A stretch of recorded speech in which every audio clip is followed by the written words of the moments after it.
Okay, good evening. Welcome to Prog Monster. My name is Murph. I am the host of this show, a show that is dedicated to progressive rock, hard rock, heavy metal, and other forms of rock music. So we're on to my series, which is my favorite albums of 1980. This album comes in a little bit as a bit of a nostalgic album for me. I owned it, played it a lot early on because of my love for the band. So this is October the 15th, Saturday, October the 15th, and the album we are doing tonight is Kiss Unmasked. It's actually one of the few Kiss albums I don't actually own anymore. I never did replace it after I got rid of the vinyl, which was fine because it was one of the ugliest covers of any album I've ever seen. I know I'm going to take a bit of heat from Kiss fans for this. It's funny, Kiss fans, the ones that came in the 80s and 90s have a totally different view of Kiss than the people that came in the 70s. So for the guys that came in the 70s, we thought of them as a hard rock, almost metal band with like makeup and just really loud and heavy music. And the people that came in the early 80s think of them as kind of a pop band. And then there's those that came in after the makeup and don't even recognize them as being the same bands. But anyways, definitely a band that's had a huge impact on a lot of people. Certainly on me. Without Kiss, I probably wouldn't have gotten into rock music, or it might have been much later before I did. But this album that we're talking about, Unmasked, which came out in 1980, to me was kind of a low point. Very much close to the low point of them. See, for me, when I came in, it was Kiss Alive. That is the top of the Mount Everest. And then you had Destroyer and Rock and Roll Over that were a little bit on the summit. You had Love Gun a little bit further down the slope. You had Kiss Alive 2 in the same spot. You had the solo albums, which were really unique, somewhere at the base, at the top of the summit. Then they came down again with with Dynasty, which wasn't a bad album. You know, it was a pop album, so it had come down, but it was very clear sounding, had some really great tracks. Then you got this album that came out next, big drop. We're falling off the edge here a bit.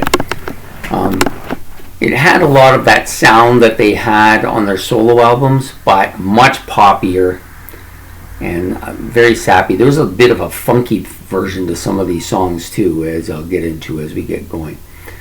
So and then, you know, they followed this up with The Elder. Now The Elder has taken a lot of heat, but also has taken a lot of praise. Some people think it's the best Kiss album that ever came out. Others think they just went off the deep end completely here.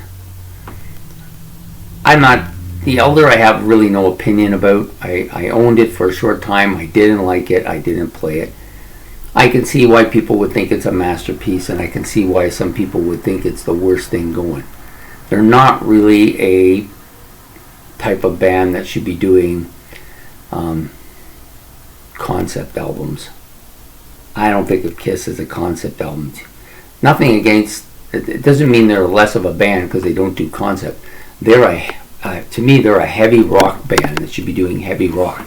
That's when they were at their best. But for about 2 or 3 years there, from Dynasty through to The Elder, they just seem to be lost. And this album falls right in the middle of those albums. And to me, it's just as poppy as all hell.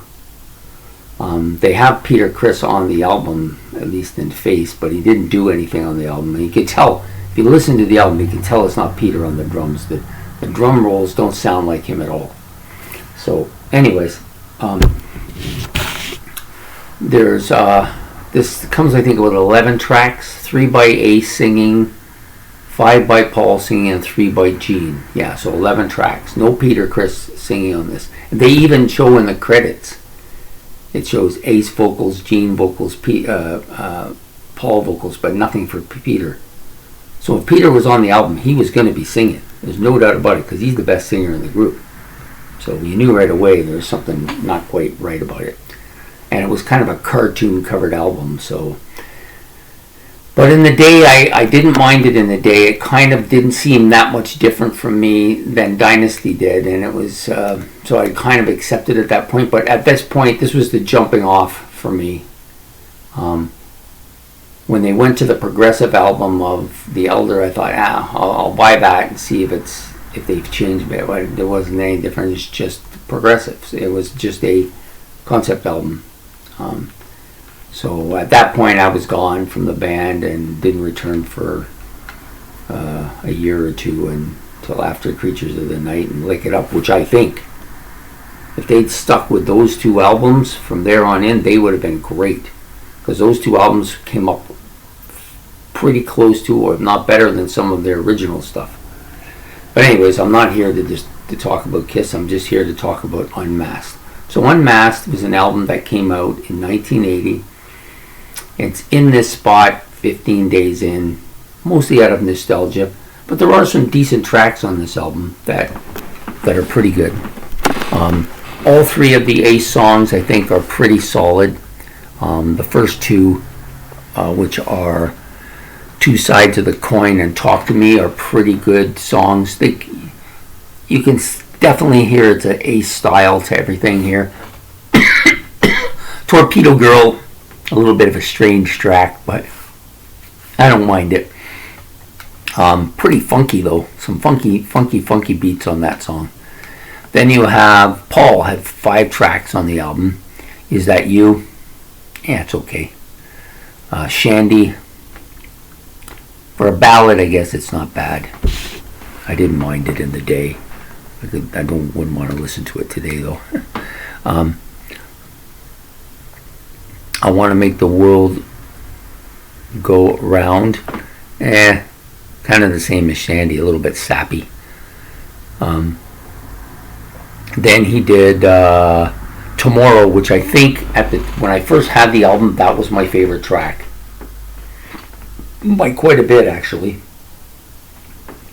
And still a track I like quite a bit. It's definitely in the upper echelon of tracks here. I don't mind it. It's one of the heavier tracks on the album, and really that's what I liked about it. And his vocals are good on it as well. Then you have Easy As It Seems. This is also another pretty funky song. Like, it has a really funky bass and guitar riff on it. But some really good vocals and pretty interesting beat. Not a bad song. Definitely one of the upper songs that I like on it. So you basically got, and then the last song, So those are the songs that I kind of think, they're passable. They're all pretty passable. They're all pretty solid songs. And you got a bunch of songs that are just barely passing. And you got a couple that, none of Gene's stuff. You're All That I Want, She's So European, and Naked City. I don't care for any of those tracks. If I had to pick one of the three, I would probably pick She's So European. But to be honest, I don't like, his voice isn't bad on it. His songs just have nothing. They capture nothing. They're not memorable or anything. This isn't Calling Dr. Love or Rock and Roll All Night here. We're not talking about that. So anyways, overall, I think the album is passable and doesn't, it has enough good stuff on it that it's worth listening to, but there's a fair number of fairly sappy tracks on here as well. So I get it. It probably is here more for nostalgia than any other reason. Kiss was a big band. They could play just about anything. Some of the instrumentation on this is pretty good, which, sounds really good, but then it makes me wonder if it's actually them playing or did they hire studio musicians to fill the spots. Hard to say with Kiss. But anyways, it's not too bad instrumentation. There's a fair bit of decent stuff aboard here. Anyways, it's probably in this spot, like I said, out of nostalgia. Kiss, it took they got away with 2 or 3 albums. Most groups, when I listen to them, if they are not like Rush, here's a sample. Rush had Signals, which I liked quite a bit, and they came out with Grace Under Pressure, and that was it. I was done with them. I didn't even give them an album, and I was out there. With Kiss, I gave them 3 before I finally bailed on them, and that's because they had such a huge impact with me in when I started out in music, and because I was a child, I was reluctant to give up on something, hoping it will go back. Ironically, I gave up on them just a little bit sooner than they probably needed. If I'd stuck with them until Creatures of the Night and Lick It Up, I probably might have stayed more involved with them, but I didn't. Once Ace left the band, I was out of there, and that was the end of that. But anyways, so there you go. Unmasked coming in on day 15, number 15. So next week we'll be having a whole set of new albums in there. And so the first week we had a lot of kind of new wave-ish stuff. Some pretty decent albums. 2s and 3s, like low 2s and 3s in there. This week we had a few 2s, but mostly it was 3s. Next week it's going to jump a little bit. You'll see that the quality is going up quite a bit substantially next week. So you're gonna get some 2s and some 1s next week, and then after that it's just going to be the best. Some of the best albums that I've ever listened to are going to come in towards the end of the month. But anyways, this was a little bit enjoyable to do this one. I actually listened to this album. I found it online and listened to it, and I hadn't listened to it in, I'm going to say, since about 82, 83. So a good 40 years. I may have listened to a few tracks here and there, caught them doing something or heard something and then listened to it. Or I may have actually listened to the album. I don't remember, but some of the tracks I couldn't even quite remember. It's been so long. But most of the stuff that I liked, I remembered. So anyways, I hope you enjoyed this video. Please like and subscribe. It's much appreciated. And we'll be back tomorrow with next week's albums from my favorite albums from 1980. Take care of yourself. Goodbye.